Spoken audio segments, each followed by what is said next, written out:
States of America একজন medical scientist এই challenge গ্রহণ করলো। সে চ্যালেঞ্জ গ্রহণ করে বলল, আমি রুহু বের করে ছাড়বো। কি বের করব? রুহু। আমেরিকার ওই মেডিকেল সায়েন্টিস্ট সে চ্যালেঞ্জ করে বলল, আমি রুহু বানাবো। কি বানাবো? উত্তর দিতে হবে কিন্তু। কি বানাবো? রুহু বানাবো। কেমন করে রুহু বের হয় এটা আবিষ্কার করে আমি নোবেল প্রাইজ জিতবো, নোবেল লরেট হব। 7 বছর সে গবেষণা করলো মুমূর্ষু রোগীদের নিয়ে। মুমূর্ষু রোগী নিয়ে বসে থাকে, কখন রুহুটা বের হবে, রুহু ধরার জন্য বসে থাকে। কিন্তু 7 বছরে হাজার হাজার মুমূর্ষু রোগীর দেহ থেকে রুহু উড়াল দিছে, কিন্তু রুহু ধরতে পারে নাই। সুবহানাল্লাহ কইবেন না?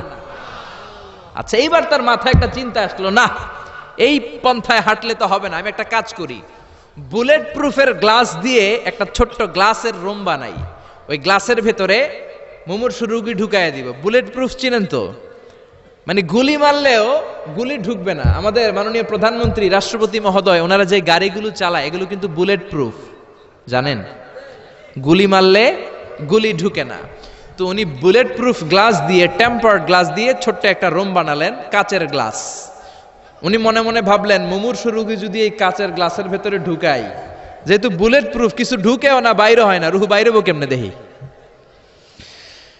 তো কাচের গ্লাস বানিয়ে তার টিমের সবাইকে বলল, আইসিইউ থেকে একটা মুমূর্ষু রোগীকে ধরে আনো, আজকে আমি রুহু ধরে ছাড়ুম।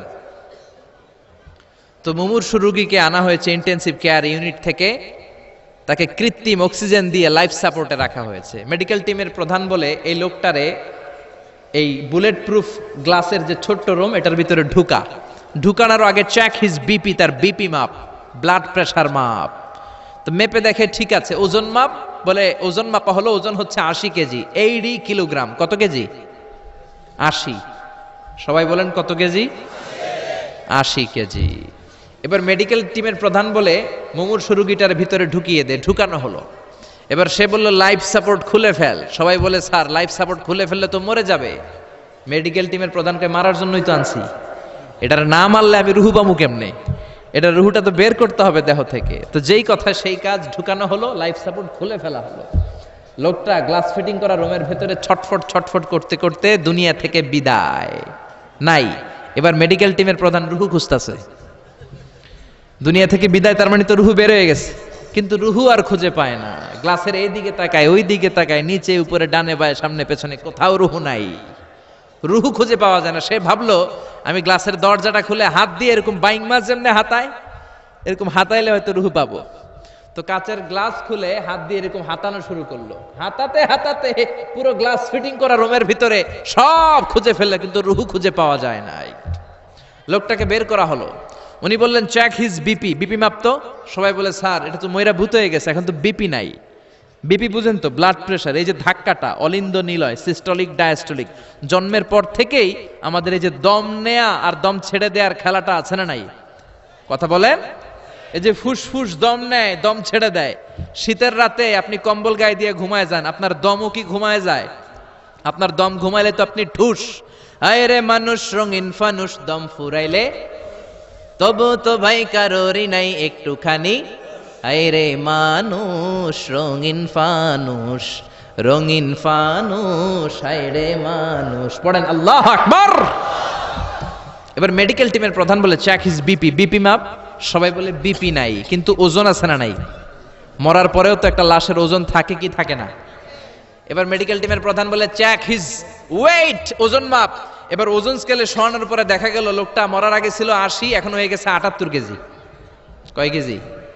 মরার আগে লোকটা ছিল কয় কেজি? মরার পরে ওজন দেওয়ার পরে ওজন হয়ে গেছে কয় কেজি? কমছে কয় কেজি? মেডিকেল টিমের প্রধান কয়, আমি পাইছি। সবাই কয়, কি পাইছেন? মেডিকেল টিমের প্রধান কয়, ওইডা। সবাই কয়, কোনডা? কয়, রুহু। কেমনে পাইলেন? কয়, মরার আগে ছিল 80 কেজি, মরার পরে 78 কেজি, কমছে 2 কেজি। তার মানে যেটা উড়াল দিছে ওইটাই 2 কেজি। পাইছে ঘোড়ার ডিম। কিন্তু বিজ্ঞানীদের নিয়ম হচ্ছে, আপনি একটা রেজাল্ট দিয়েই ফাইনাল জাজমেন্ট দিতে পারবেন না, আপনার আরো কিছু নমুনা সংগ্রহ করতে হবে। সে বলল, আরেকটা রোগীকে আইসিইউ থেকে নিয়ে আয়, ওজন মাপ, বিপি মাপ। বিপি ওকে, ওজন কত? 70 কেজি। দ্বিতীয় যে লোকটাকে আনা হলো তার ওজন 70 কেজি। চিল্লায় বলেন কয় কেজি? 70। এবার গ্লাসের ভিতরে ঢুকানোর পরে অক্সিজেনের মাস্কটা খুলে ফেলা হলো। এই লোকটা অক্সিজেনের অভাবে ছটফট ছটফট করতে মরে গেল। মরার পরে আবার রুহু খুঁজে, কিন্তু গ্লাসের ভিতরে রুহু নাই। এই লোকটাকেও বের করে মেডিকেল টিমের প্রধান বলে চেক হিজ বিপি মাপ। সবাই বলে বিপি নাই, কিন্তু ওজন আছে না নাই? এই লোকটার ওজন মরার আগে কত কেজি? 70। এবার ওজন দিয়া দেখে এই মৃত লোকটার ওজন হয়ে গেছে 71 কেজি। কয় কেজি? আগেরটা তো কম ছিল, মিলানো গেছে, এবার যাবি কই? হ্যাঁ, আগেরটা 2 কেজি কমেছে। মনে মনে চিন্তা ছিল, রুহু যেটা ছিল উড়াল দিয়েছে, রুহু নাই, 2 কেজি কমেছে। এবার ছিল 70 কেজি, মরার পরে আরো বেড়ে গেছে 1 কেজি, এবার যাবে কই? আল্লাহ বলে কিয়ামত পর্যন্ত বিপি মাপতে পারবা, কিয়ামত পর্যন্ত বুলেট প্রুফের গ্লাসের ভিতরে লাশ ঢুকাতে পারবা, বের করতে পারবা, কিন্তু রুহু খুঁজে বের করতে পারবা না। ঠিক কি না? ইয়াসআলুনাকা আনির রূহি কুলির রূহু মিন আমরি রাব্বি ওয়া মা উতীতুম মিনাল ইলমি ইল্লা কালিলা। নবী লোকেরা আপনার রুহের ব্যাপারে জিজ্ঞেস করে, আপনি সোজা সাপটা লোকদেরকে বলে দেন, রুহু হলো আমার আল্লাহর আদেশ মাত্র। আল্লাহর আদেশে দেহে ঢুকে, আল্লাহর আদেশে বের হয়। পৃথিবীর কোনো মানুষ রুহু খুঁজে বের করতে পারবে না। সে বের করতে পারে নাই, কারণ মানুষ মরে গেলে এক একজনের দেহের অবস্থা এক এক রকম। কারো হাতটা টাইট হয়ে যায়, খিচুনি দিয়ে দেহের সবকিছু জমাট বেঁধে যায়, ওজন কিছু বেড়ে যায়। আবার কারো দেহটা ফেসফেসে হয়ে যায়, দেহের পেটের ভেতরে যত গ্যাস ছিল এগুলো বের হয়ে দেহটা পাতলা হয়ে যায়। পাতলা হোক আর ভারী হোক, ওইটা মেজারমেন্ট করে রুহু খুঁজে বের করা যায় না। চিল্লায় বলেন ঠিক কিনা?